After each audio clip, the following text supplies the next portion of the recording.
معنا نهج حياة جئنا تبصرة عن كل ضلال أعددنا بضع رسالات تمام العافية ونسألك دوام العافية ونسألك الشكر على العافية ونسألك الغنى عن الناس. اللهم إنا نعوذ بك من الفتن ما ظهر منا وما بطن. رضيت بالله ربا وبالإسلام دينا وبمحمد رسولا نبيا. اللهم إنا نسألك الهدى والتقى والعفاف والغنى.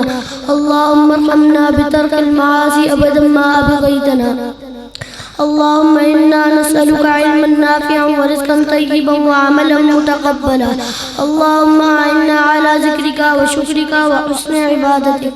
اللهم اكفنا بحلالك عن حرامك وأغننا بفضلك عما سواك. اللهم اجعلنا شاكرين لنعمتك مسنين بها قابليا وأتمها علينا. اللهم لكني حجة الإيمان عند الممات. اللهم أعنا على ديننا بالدنيا وعلى آخرتنا بالتقوى. ربي أعنا ولا تعن علينا وانصرنا ولا تنصر علينا وامكر لنا ولا تمكر علينا واهدنا ويسر الهدى لنا. اللهم ارحمنا بالقرآن واجعله لنا إماما ونورا وهدى ورحمة.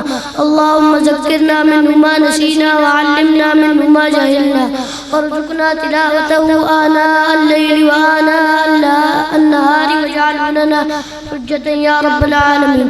اللهم آتنا أفضل ما تؤتي عبادك الصالحين. اللهم إنا نعوذ بك من الشك في الحق بعد اليقين. اللهم اجعل أول هذا النهار صلاحا وأوسطه فلاحا وآخره نجاحا. اللهم اجعل لي عندك ولية واجعل لي عندك زلفى وحسن مآب. اللهم أعنا على غمرات الموت وسكرات الموت. معنا نهج حياة جئنا تبصرة